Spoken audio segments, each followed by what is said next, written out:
नानक केवल सिख धर्म के संस्थापक और पंजाब के सिद्ध संत ही नहीं थे, वे एक उच्च कोटि के दार्शनिक और कवि भी थे। नमस्कार मित्रों, मेरे चैनल में आपका स्वागत है। आज मैं बात करूंगी गुरु नानक जी की। वे मध्य युग के एक मानवतावादी सुधारक और राष्ट्रीय एकता के समर्थक भी थे। उनकी वाणी श्री गुरु ग्रंथ साहिब नामक 1430 पृष्ठों के ग्रंथ में संकलित है। गुरु अर्जुन देव ने इस ग्रंथ का संकलन किया, जिसमें पहले 5 सिख गुरुओं की वाणी, भक्तों और भट्टों की रचनाएं भी संग्रहित हैं।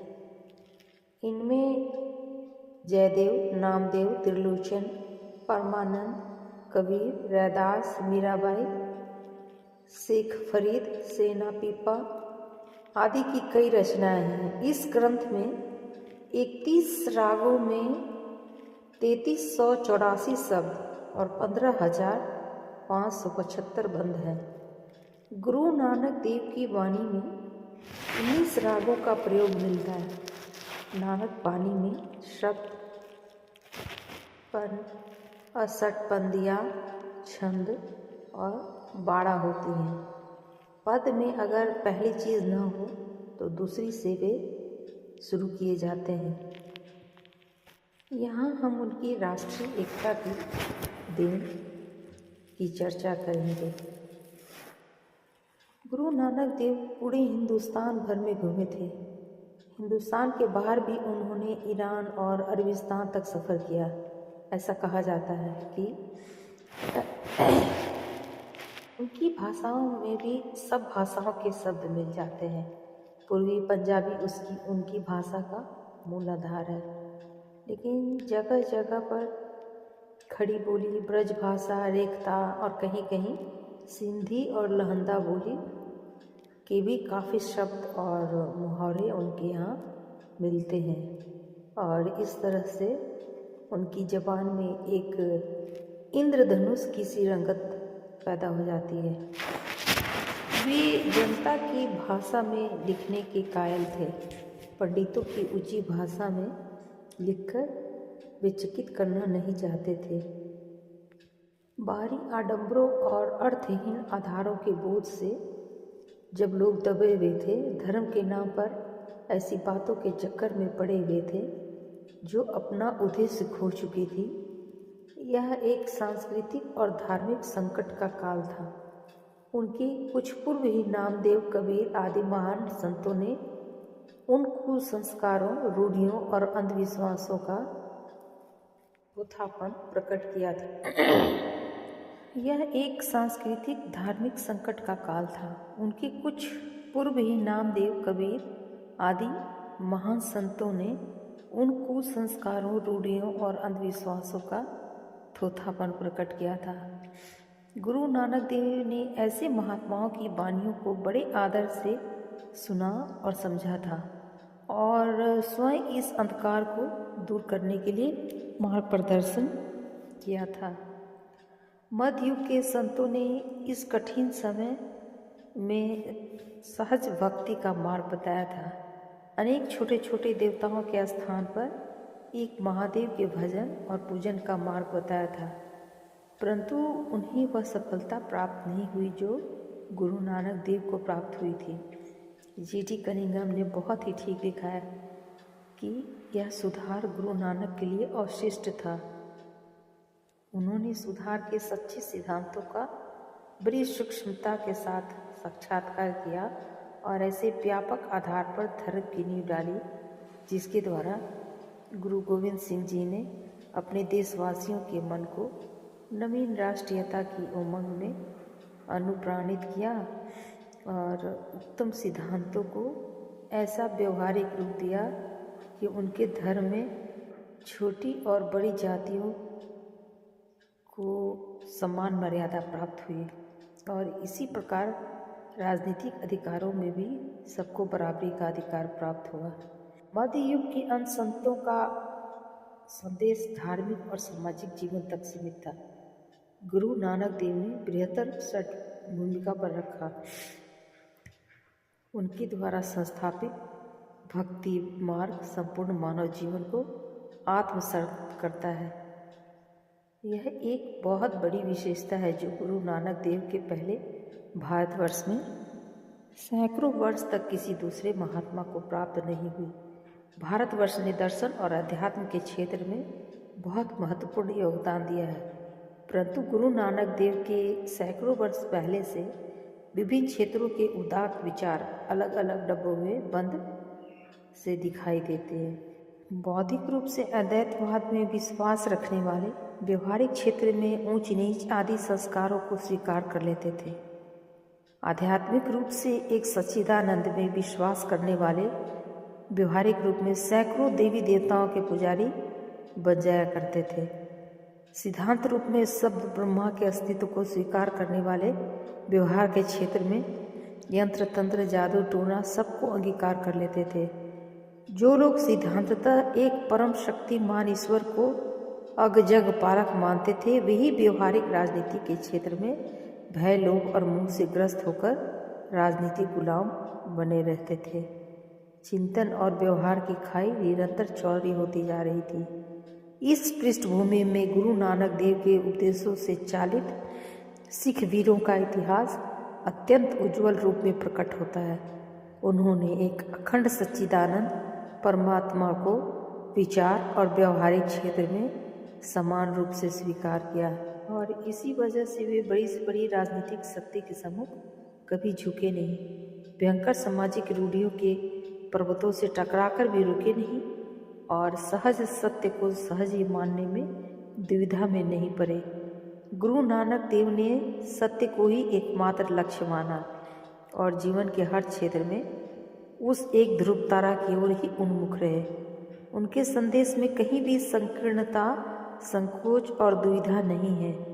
उन्होंने विचार और व्यवहार के क्षेत्र को एक कर दिया और उनके शिष्यों ने श्रद्धा और सम्मान के साथ उसे अपने जीवन का ध्रुव तारा मान लिया। न उन्होंने भय व समझौता किया और न लोभवश उसे खंडित होने दिया। भारतवर्ष गुरु नानक की वाणी को पाकर नवीन शक्ति देकर जाग उठा।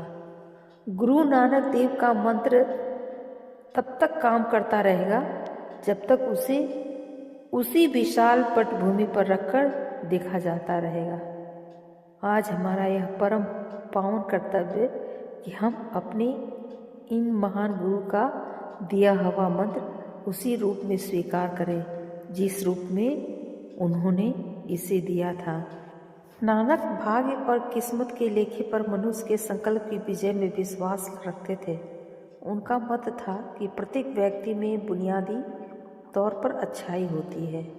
वह सीप में मोती की तरह छिपी इस बात का इंतजार करती है कि कब उसे खोलकर प्राप्त किया जाए, लेकिन अधिकतर मनुष्य उससे ऐसे ही बेखबर रहते हैं जैसे मृग कस्तूरी से।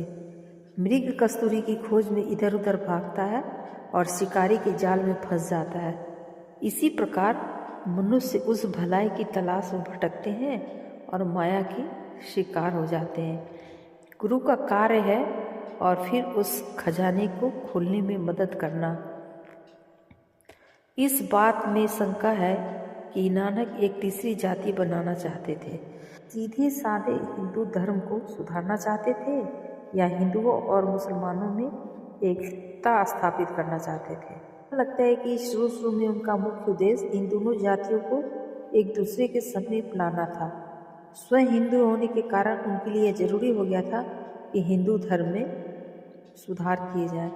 लेकिन जैसे जैसे साल बीतते गए और पंजाब के लोगों तक उनका संदेश पहुंचता गया, दोनों संप्रदायों के लोग अपना मूल धर्म हिंदू या मुसलमान छोड़े बिना उनके उपदेशों को मानकर उनके शिष्य बनने को तैयार हो गए। इस अवस्था में लोगों को अपने पुराने रस्म रिवाज अपनाने की पूरी गुंजाइश थी और संभवतः गुरु नानक अपने काम को एक संप्रदाय बनाकर स्थायित्व देना चाहते थे। लेकिन इसमें कोई संदेह नहीं कि यदि नानक ने तीसरी जाति की नींव रखी तो गलतफहमी की खाई से दो पक्षों के बीच सेतु बांधने के लिए एक ऐसी श्रृंखला बनाने के लिए जो दोनों को शाश्वत मित्रता के बंधन में बांध सके। नानक का विश्वास था कि भगवान सत्य है और असत्य तथा मिथ्या से उसका विरोध है। भगवान को उन्होंने एक आध्यात्मिक विचार ही नहीं बनाया, बल्कि सामाजिक व्यवहार के सिद्धांत भी उसी पर आधारित किए। यदि भगवान सत्य है तो असत्य बोलना भगवान के प्रति अश्रद्धा व्यक्त करना है। अतः एक अच्छे सिख केवल सर्वशक्तिमान और त्रिकालदर्शी यथार्थ है, बल्कि उसे मनुष्य के प्रति उस प्रकार का व्यवहार करना चाहिए जिससे उन्हें कोई चोट न पहुँचे, क्योंकि चोट पहुँचाने वाला व्यवहार जैसे झूठ बोलना, धोखा देना, अनैतिक संबंध स्थापित करना, किसी व्यक्ति या उसकी संपत्ति का अतिक्रमण करना उस सत्य के अनुकूल नहीं है जो भगवान है। इस मान्यता से प्रेरित होकर कि भगवान की परिभाषा नहीं है, हमें उस सत्य और यथार्थ को जानने से नहीं बचना चाहिए। भगवान को सत्य का अमूर्त सिद्धांत कहकर नानक एक मुश्किल से बच गए, जिसका अन्य धार्मिक गुरुओं को सामना करना पड़ा, जो उससे केवल सृष्टा या पिता मानते हैं। वह मुश्किल थी यह सवाल, यदि भगवान ने संसार की रचना की तो भगवान को किसने बनाया? यदि वह पिता है तो उसका पिता कौन है? परंतु नानक की विचार प्रणाली में दूसरी समस्याएं थीं। यदि भगवान सत्य है तो फिर सत्य क्या है? नानक का उत्तर था कि जिन स्थितियों में आप स्वयं ही कुछ न तय कर सकें तो गुरु को अपना मार्गदर्शक बनाइए। एक बार वे पश्चिम में मक्का, मदीना और बसरा तथा बगदाद तक गए। यहाँ एक और बड़ी प्रसिद्ध घटना हुई। हज के एक दिन पहले वाली रात को नानक काबा की ओर पैर फैलाकर सो गए। एक क्रोधित मुल्ला ने जब यह देखा तो नानक को लात मारते हुए बोला, यह कौन काफिर है जो खुदा के घर की ओर पैर पसारे पड़ा है? नानक ने बड़ी नम्रता से उससे कहा, मैं बहुत थका हुआ हूँ, मेरे पैर उस ओर घुमा दो जिधर खुदा का घर न हो। ऐसे ही एक घटना मराठी संत नामदेव के जीवन में भी हुई थी, जब वे शिवलिंग से अपने पैर टिकाकर सो गए थे। इस यात्रा के पश्चात जब नानक घर लौटे तब वे इतने वृद्ध हो चुके थे कि ज़्यादा लंबी चौड़ी यात्राएं करने की क्षमता उनमें नहीं रही। 1 वर्ष के भीतर ही उनके माता पिता तथा सारे जीवन के साथी मर्दाना का देहांत हो गया। उन्होंने करतारपुर में ही रहकर अपने पास आने वाले लोगों को उपदेश देने का निर्णय किया। हिंदू और मुसलमान किसान बड़ी संख्या में उनकी ज्ञानपूर्ण मधुकर वाणी सुनने आने लगे। उनमें से अनेक शिष्य हो गए।